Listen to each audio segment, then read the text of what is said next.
भूगोल की पाठ्य पुस्तक पृथ्वी और हमारा जीवन के पार्ट 2 पृथ्वी और चंद्रमा के बारे में अध्ययन करेंगे।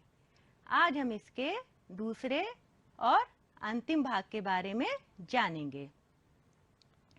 बच्चों, आपको याद होगा पिछले पाठ में हमने क्या क्या जाना था। चलिए एक बार फिर से दोहरा लेते हैं। अब तक हमने क्या जाना था? चंद्रमा। चंद्रमा पृथ्वी का प्राकृतिक उपग्रह है। आपको याद होगा चंद्रमा की पृथ्वी से कितनी दूरी है? ठीक, चंद्रमा पृथ्वी से लगभग 3,84,000 किलोमीटर दूर है और चंद्रमा का व्यास पृथ्वी के व्यास का 1/4 है। हमने चंद्रमा के परिक्रमण और परिभ्रमण के बारे में भी जाना था। याद है, जब चंद्रमा पृथ्वी के चारों ओर परिक्रमा करता है तो उसे चंद्रमा का परिक्रमण कहते हैं, और जब चंद्रमा अपने अक्ष पर घूमता है तो उसे चंद्रमा का परिभ्रमण कहते हैं। हमने गुरुत्वाकर्षण बल के बारे में भी विस्तार से जाना था। जब पृथ्वी या कोई वस्तु जिसमें द्रव्यमान होता है उसमें एक बल होता है जो अन्य वस्तुओं को अपनी ओर आकर्षित करती है, उसे उसका गुरुत्वाकर्षण बल कहते हैं। और आपको याद ही होगा चंद्रमा का गुरुत्वाकर्षण बल पृथ्वी के गुरुत्वाकर्षण बल का कितना है? ठीक, चंद्रमा का गुरुत्वाकर्षण बल पृथ्वी के गुरुत्वाकर्षण बल का 6वां भाग है और इसका मान 1.62 मीटर प्रति सेकंड स्क्वायर है। हमने चंद्रमा की विभिन्न कलाओं के बारे में जाना था। आशा है कि आपने चंद्रमा की विभिन्न कलाओं का चित्र बना के चर्चा भी कर ली होगी। कृष्ण पक्ष, शुक्ल पक्ष के बारे में भी तो विस्तार से जाना था। पूर्णिमा, अमावस्या, चंद्रमास के बारे में।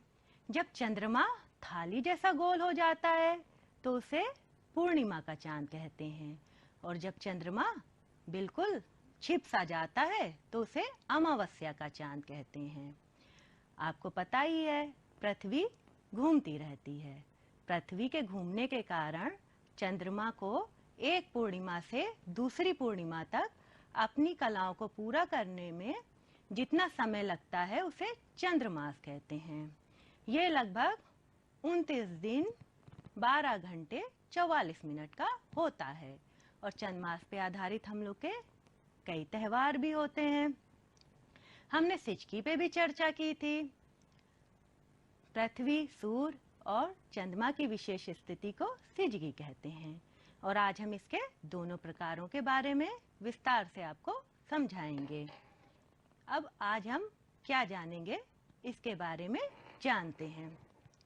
आज हम जानेंगे पृथ्वी से अंतरिक्ष तक का सफर, चांद पर मनुष्य का पहला कदम, मानव निर्मित उपग्रह के बारे में। छाया, परछाई से तो आप सब परिचित ही होंगे, ये कैसे बनती हैं इनके बारे में भी हम जानेंगे। पृथ्वी, सूर्य, चंद्रमा की विशेष स्थिति सिजगी और इसके दोनों प्रकार युति व व्युति के बारे में भी हम जानेंगे। सूर्य ग्रहण और चंद्र ग्रहण के बारे में विस्तार से अपनी समझ को विकसित करेंगे। साथ ही साथ हम प्रत्येक अमावस्या को सूर्य ग्रहण नहीं होता है क्यों, और हर पूर्णिमा को चंद्र ग्रहण नहीं होता है क्यों, इसके बारे में हम विस्तार से जानेंगे। बच्चों, हम सबके मन में शुरू से ही आकाशीय पिंडों के बारे में जानने की जिज्ञासा रहती है। सूर्य, चंद्रमा, तारे आदि के बारे में सबके मन में जिज्ञासा होती ही है ना। आधुनिक विज्ञान और तकनीक ने अंतरिक्ष में झांकने और वहां की यात्रा करना सफल बनाया। शक्तिशाली दूरदर्शी और अंतरिक्ष यान जिसे हम लोग स्पेसक्राफ्ट भी कहते हैं और आम बोलचाल की भाषा में रॉकेट भी कहा जाता है, के आविष्कार से बाह्य अंतरिक्ष के बारे में जानकारी मिली। आविष्कार का अर्थ तो आपको पता है, खोज।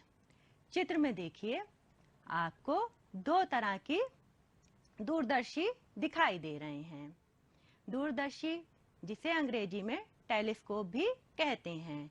एक दूरदर्शी ये धरती से आकाश के देखने के काम में आता है। ये देखिए, एक मनुष्य धरती से आकाश के खगोलीय नक्षत्रों को देख रहा है और दूसरा टेलीस्कोप सुदूर अंतरिक्ष में स्थित है। ये अत्यंत शक्तिशाली है।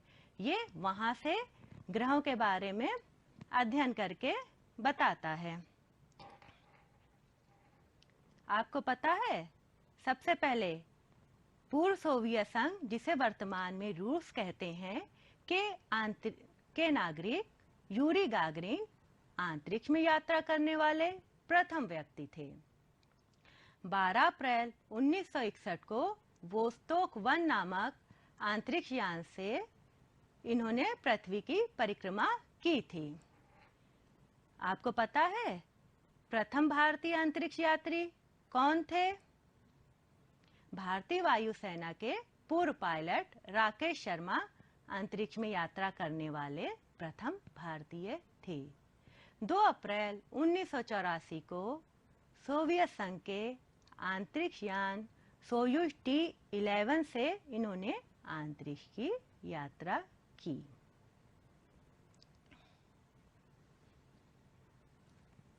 चांद पर मनुष्य का पहला कदम।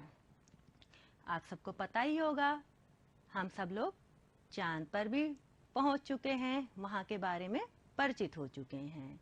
चांद पर सबसे पहले 20 जुलाई 1969 को संयुक्त राज्य अमेरिका का अपोलो 11 अंतरिक्ष यान पहुंचा था। इसमें नील आर्मस्ट्रांग और उनके साथ एडविन एल्ड्रिन और माइकल कॉलिंस सहयात्री बनके गए थे। और चंद्रमा पर पहला कदम रखने वाले नील आर्मस्ट्रांग थे।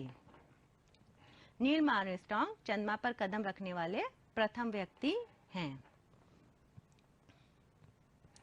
बच्चों, आपको पता ही है कि चंद्रमा पृथ्वी का प्राकृतिक उपग्रह है।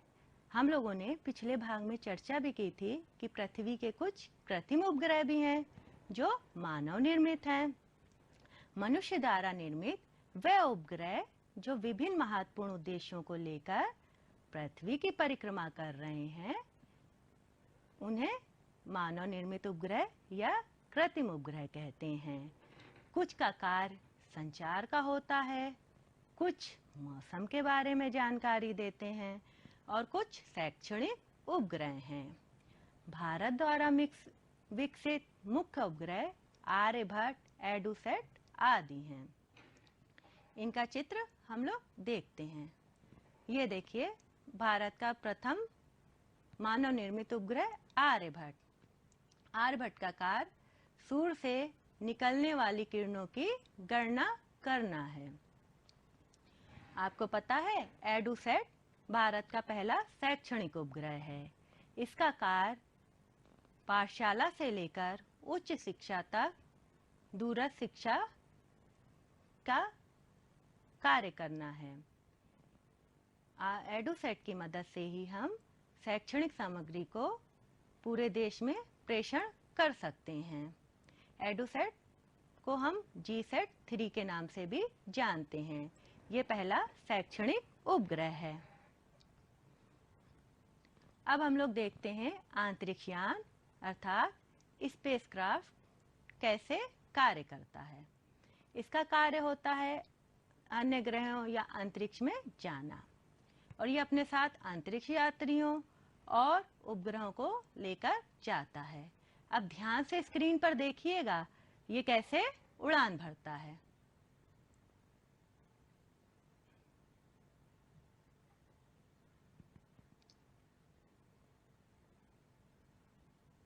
देखा आपने अंतरिक्ष यान कैसे अंतरिक्ष में गया।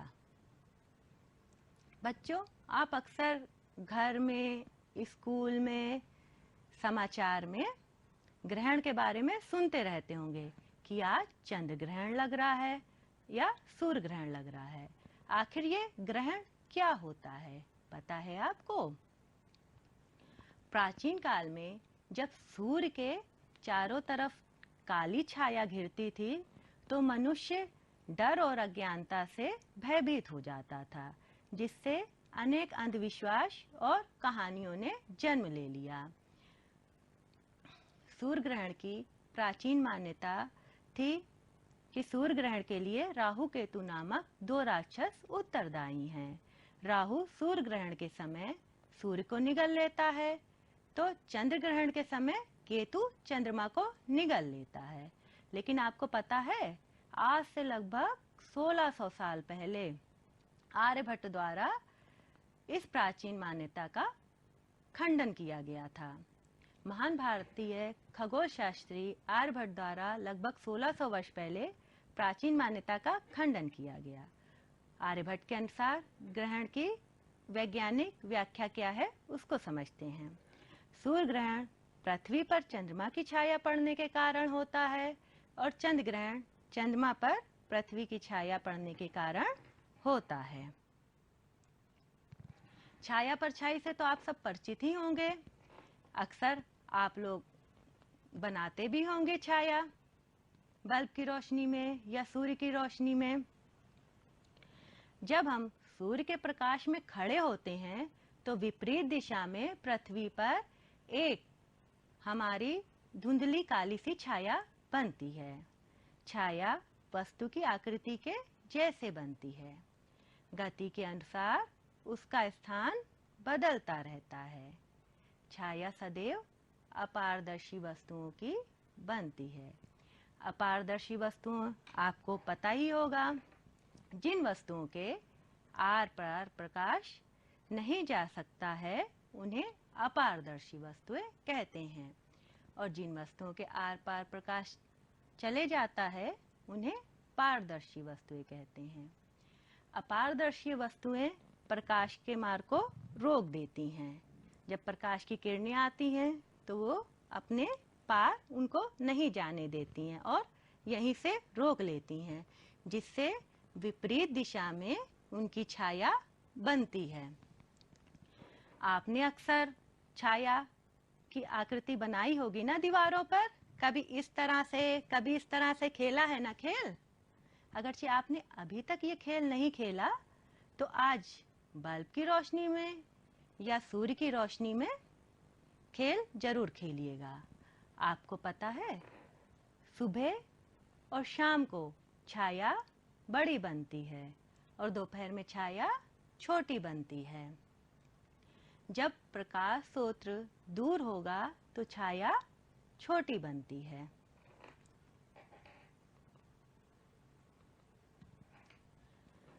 अब हम लोग सिजकी के बारे में विस्तार से जानेंगे।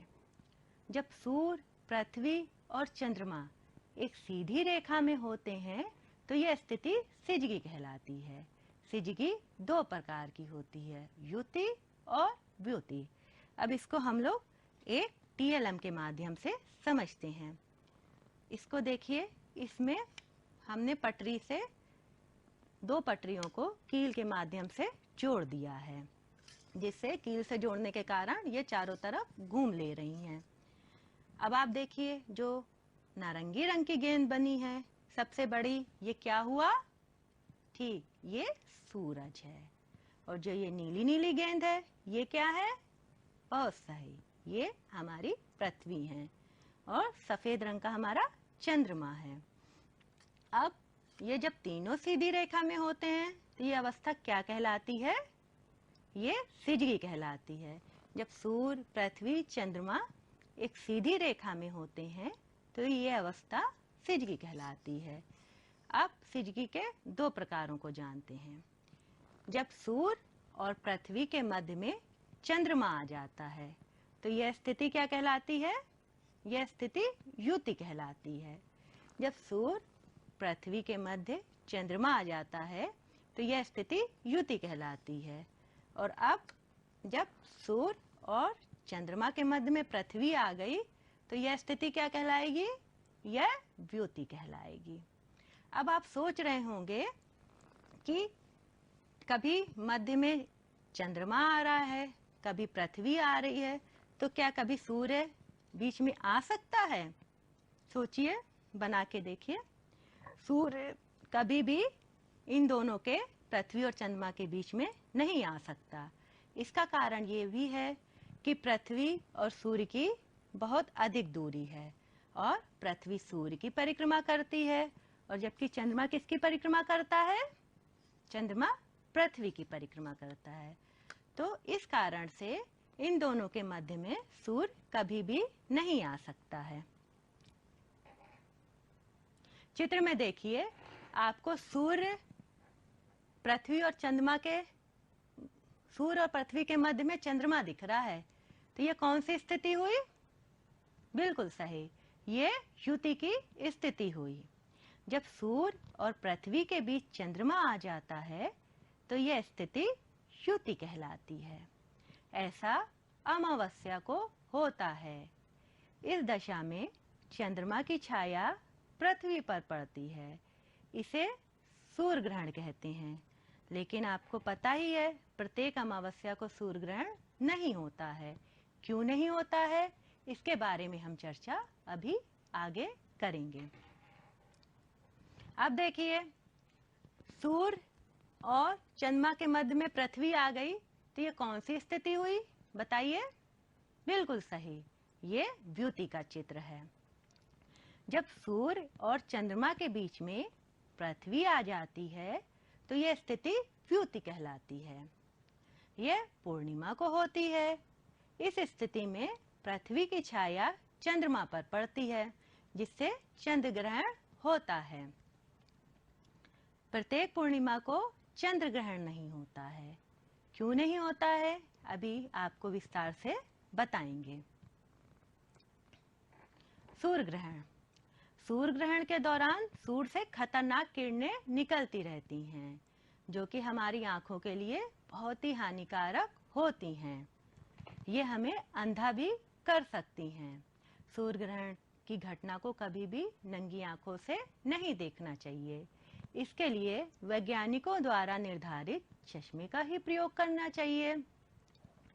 अब स्क्रीन पर देखिएगा, आपको सूर्य ग्रहण होते हुए दिखेगा। ध्यान से देखिएगा। देखिए, आपको सूर्य ग्रहण होते दिख रहा है।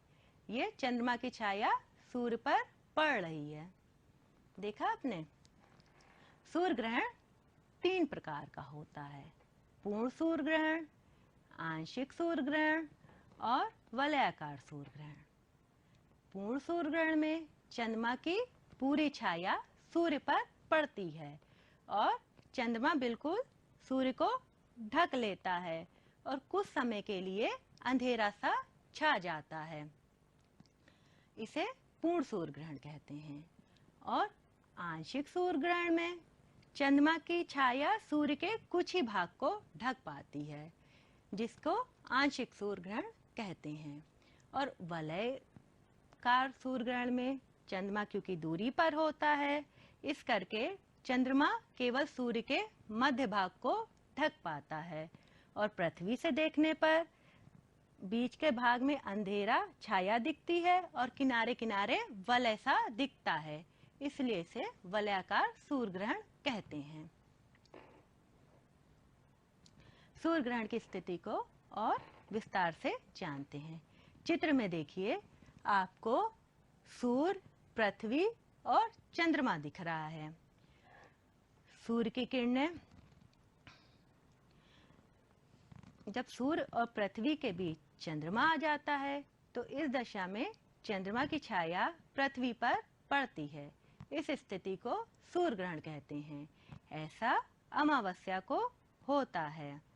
पृथ्वी से देखने पर चंद्रमा की छाया जब सूर्य पे पड़ती है तो पृथ्वी से सूर्य हम लोगों को छाया युक्त या काला सा दिखाई देता है। ये सूर्य ग्रहण की स्थिति होती है। पहले मनुष्य इसी को देखकर भयभीत हो जाता था, उनको सच्चाई का कारण नहीं पता था। चंद्र ग्रहण की स्थिति। अब चंद्र ग्रहण की स्थिति को समझते हैं। जब सूर्य और चंद्रमा के मध्य पृथ्वी आ जाती है तब चंद्र ग्रहण होता है। इस स्थिति में पृथ्वी की छाया चंद्रमा पर पड़ती है। इस स्थिति को चंद्र ग्रहण कहते हैं। चंद्र ग्रहण भी 3 तरीके का होता है, पूर्ण चंद्र ग्रहण, आंशिक चंद्र ग्रहण तथा उपछाया चंद्र ग्रहण। पूर्ण चंद्र ग्रहण में पृथ्वी की पूरी छाया चंद्रमा पर पड़ती है। आपको पता ही है, चंद्रमा सूर्य के प्रकाश से प्रकाशित होता है। जब पृथ्वी मध्य में आ जाती है तो सूर्य का प्रकाश चंद्रमा पर नहीं जा पाता है, और इस कारण जब पृथ्वी पूरे चांद को ढक लेती है तो कुछ समय बाद चांद नारंगी या लाल रंग का दिखता है और इसमें उसके धब्बे स्पष्ट रूप से देखे जा सकते हैं। ये पूर्ण चंद्र ग्रहण की स्थिति होती है। आंशिक चंद्र ग्रहण में पृथ्वी की छाया चंद्रमा के कुछ ही भाग पर पड़ती है। इससे चंद्रमा का कुछ ही भाग ग्रहण युक्त दिखाई देता है। और उपछाया चंद्र ग्रहण में पृथ्वी की उपछाया अर्थात बाहरी छाया चंद्रमा पर पड़ती है, जो उपछाया चंद्र ग्रहण कहलाता है। ये कुछ ही समय के लिए होता है। अब हम जानते हैं कि प्रत्येक अमावस्या को सूर्य ग्रहण नहीं होता है। ऐसा क्यों? और हर पूर्णिमा को चंद्र ग्रहण नहीं होता है, आखिर क्यों? आपको पता है, पृथ्वी अपने अक्ष पर 23 सही 1/2 अंश झुकी हुई है। चंद्रमा का कक्षा तल पृथ्वी के कक्षा तल से लगभग 5 अंश का कोण बनाता है। इस कारण पृथ्वी के चारों ओर परिक्रमा करते समय चंद्रमा 28 सही 1/2 अंश उत्तरी अक्षांश से लेकर 28 सही 1/2 दक्षिणी अक्षांश के मध्य दिखाई देता है। इस कारण हर अमावस्या को चंद्रमा की छाया पृथ्वी पर नहीं पड़ती है, अतः हर अमावस्या को सूर्य ग्रहण नहीं होता है। इसी प्रकार हर पूर्णिमा को पृथ्वी की छाया चंद्रमा पर नहीं पड़ती है, अतः हर पूर्णिमा को चंद्र ग्रहण नहीं होता है। आज के लिए इतना ही। अब हमने क्या क्या जाना था, आज हम इसको फिर से एक बार दोहरा लेते हैं। आज हमने जाना पृथ्वी से अंतरिक्ष तक का सफर। प्रथम अंतरिक्ष यात्री कौन थे? बिल्कुल सही, प्रथम अंतरिक्ष यात्री यूरी गागरिन थे। और प्रथम भारतीय अंतरिक्ष यात्री राकेश शर्मा। चांद पर मनुष्य का पहला कदम। चांद पर सबसे पहले नील आर्मस्ट्रॉन्ग गए थे। ये 20 जुलाई सन 1969 को चंद्रमा पर पहुंचे थे। मानव निर्मित उपग्रह के बारे में जाना, आर्यभट्ट और एडुसेट के बारे में जाना। एडुसेट एक शैक्षणिक उपग्रह है। छाया परछाई कैसे बनती है, इसके बारे में भी हमने विस्तार से जाना। सूर्य, चंद्रमा और पृथ्वी की विशेष स्थिति सिजगी और इसके दोनों प्रकारों के बारे में भी जाना। सूर्य ग्रहण और चंद्र ग्रहण के बारे में विस्तार से जाना। प्रत्येक अमावस्या को सूर्य ग्रहण नहीं होता है, आखिर क्यों, हमने ये जाना। साथ ही साथ हर पूर्णिमा को चंद्र ग्रहण नहीं होता है, क्यों, ये भी हमने विस्तार से जाना। अब आपकी समझ को परखने के लिए हम आपसे 2 प्रश्न पूछेंगे। आपको इसके सही विकल्प दिखाई दे रहे होंगे। ये प्रश्न देखिए आपके स्क्रीन पर आ रहा है। ग्रहण की वर्तमान वैज्ञानिक मान्यता किसने दी थी? विकल्प हैं Rakesh Sharma, Neil Armstrong, Aryabhata, Yuri Gagarin. सही उत्तर बताइए। बिल्कुल सही, आर्यभट्ट। लेकिन अब हम अपना उत्तर जांचते हैं। आपको पता है, गलत उत्तर अपने आप ही गायब हो जाएंगे और सही उत्तर स्क्रीन पर दिखेगा।